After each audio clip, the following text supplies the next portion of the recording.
Olá, aluno! Bem-vindo a mais uma aula de matemática. Hoje vamos continuar estudando a respeito das funções.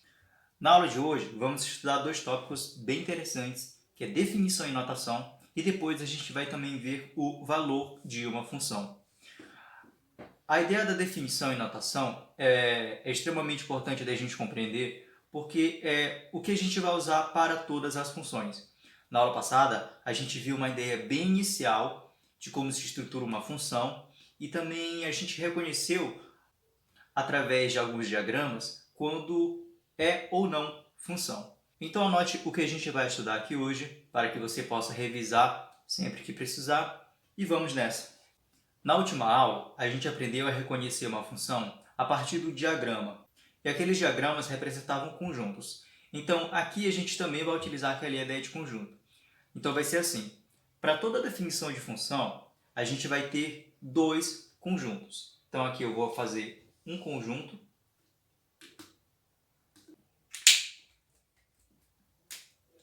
E aqui eu tenho um outro conjunto.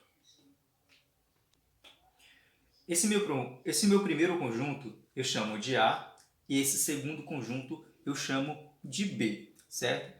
Vão observando bem a estrutura que eu vou montar aqui, porque ela vai definir o que é a função. Eu tenho dois conjuntos A e B. Detalhe que esses conjuntos não podem ser vazios, certo?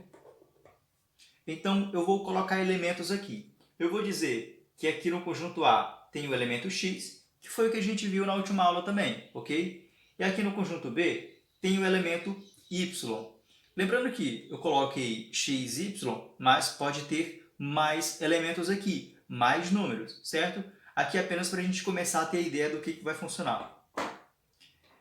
Então vai ser assim, ó, a função vai ser basicamente transformar o elemento que está no conjunto A, ou seja, o elemento x, e transformar em um elemento que está no conjunto B, que é o elemento y. Observa só, essa relação que eu fiz aqui é o que a gente vai chamar de função, certo? Então eu vou descrever aqui a notação que a gente utiliza para tudo isso. Observe que em relação a conjunto, eu estou fazendo uma função de A em B, certo? O primeiro conjunto até o segundo conjunto. Então fica assim, ó, F, dois pontos, A, com essa seta, B. E a gente lê o seguinte: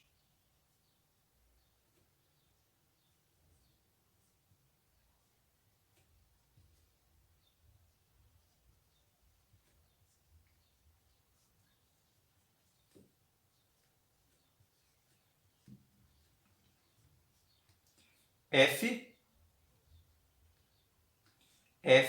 é uma função de A em B. F porque aqui a gente descreveu como sendo a letra F, certo? F é uma função de A em B. Essa é a definição nesse sentido aqui. Mas daí a gente pode entender o seguinte: F vai representar a função quando tiver alguma lei, certo? Lembra que a gente viu uma ideia do que era uma lei ou uma fórmula da função? Significa assim, eu vou ter um elemento aqui no conjunto A, que vai ser o x. Ao aplicar naquela função, ele vai se transformar no elemento y, certo? Vai ocorrer ali uma transformação a partir da função, utilizando esse elemento aqui. Ou seja, representando isso aqui como sendo os elementos, vai ser assim.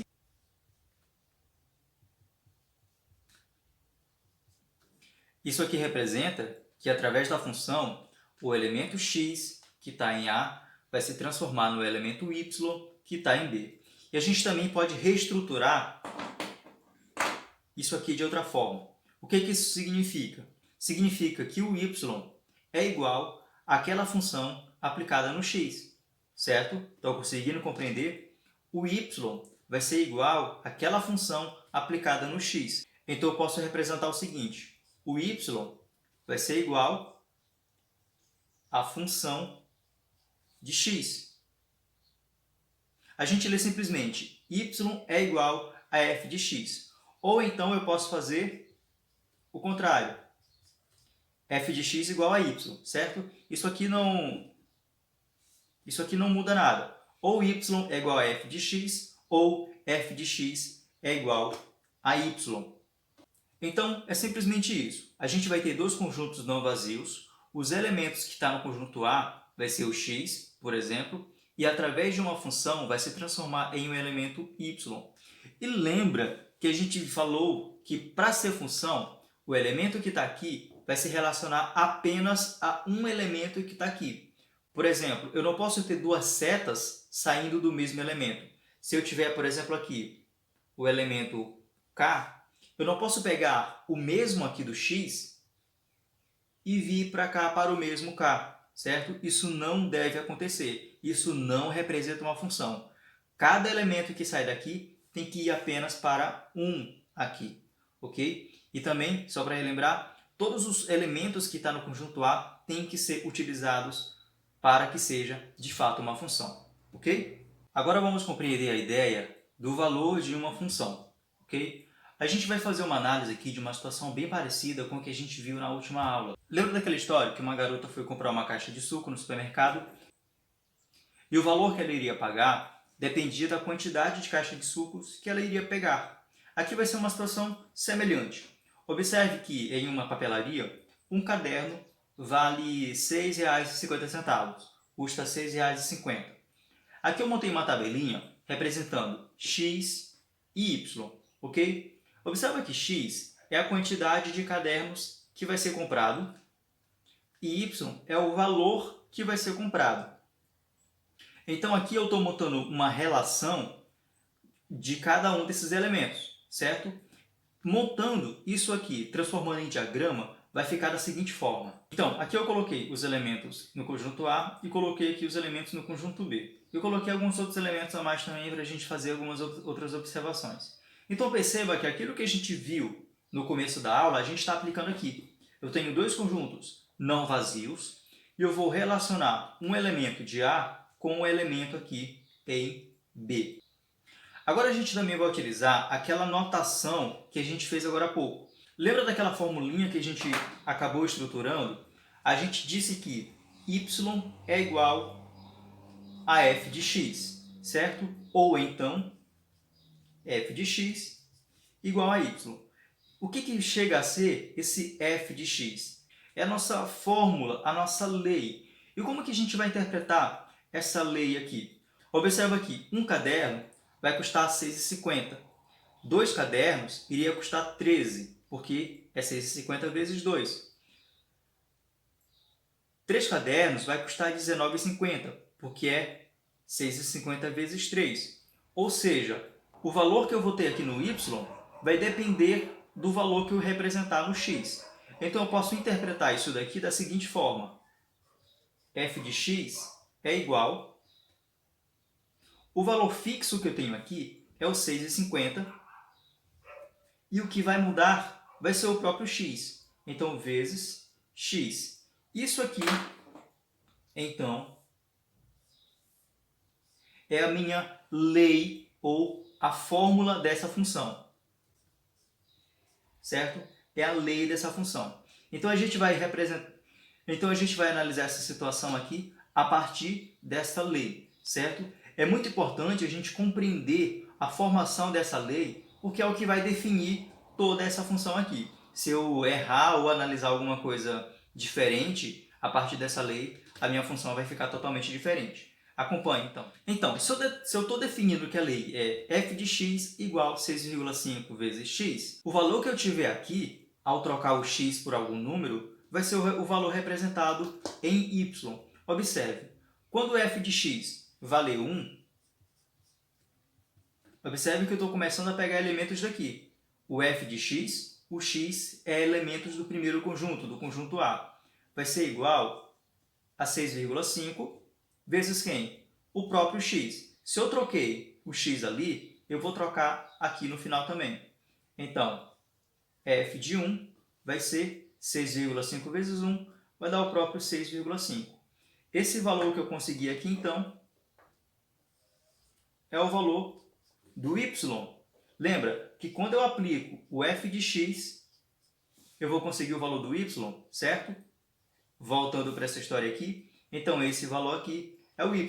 Então eu vou fazer essa relação, 1 com o 6,50, aplicando aqui, ó, o 1 vai se relacionar com 6,50 ao aplicar aquela função, certo?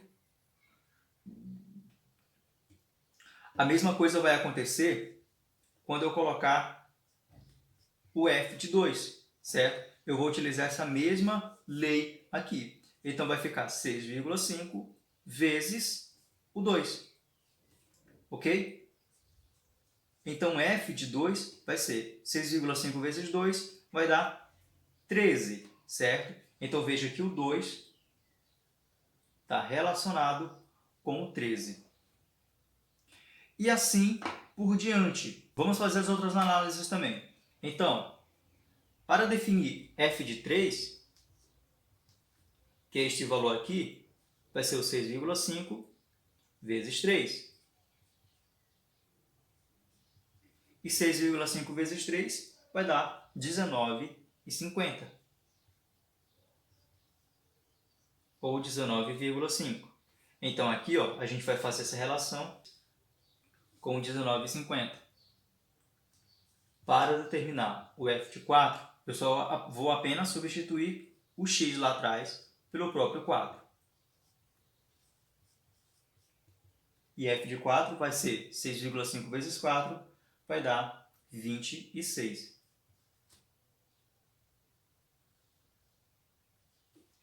Ok? Se eu tentar determinar um outro valor, por exemplo, se for comprado 10 cadernos, quanto que vai ser pago? Então, eu vou apenas aplicar o f no 10. Esse 10, no caso, viria aqui no conjunto A. Eu aplico aquela mesma lei, 6,5 vezes esse 10. Então, o f de 10 vai ser 6,5 vezes 10, vai dar 65.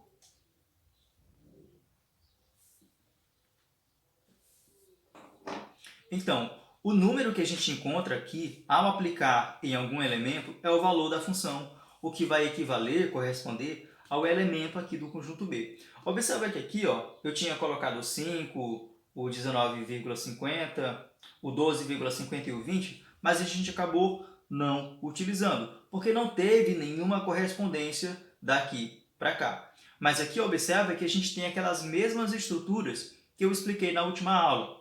Eu utilizei todos os elementos daqui e cada um daqui, ó, saiu apenas uma correspondência para cá. Porque não faria sentido eu ter duas respostas para o número 1, certo? A única resposta possível para o número 1 é 6,50. Se eu compro um caderno, eu vou pagar apenas 6,50. Eu não poderia ter um outro resultado, certo? Caso desse essa correspondência aqui com dois valores, não representa função. Então a ideia aqui é apenas essa. Eu tenho a estrutura de dois conjuntos, certo? Eu aplico uma lei substituo os valores do x e encontro o valor da função. E faço essa correspondência dos elementos do primeiro conjunto com os elementos do segundo conjunto. Tranquilo? Então essa foi a nossa aula de hoje, espero que tenha compreendido.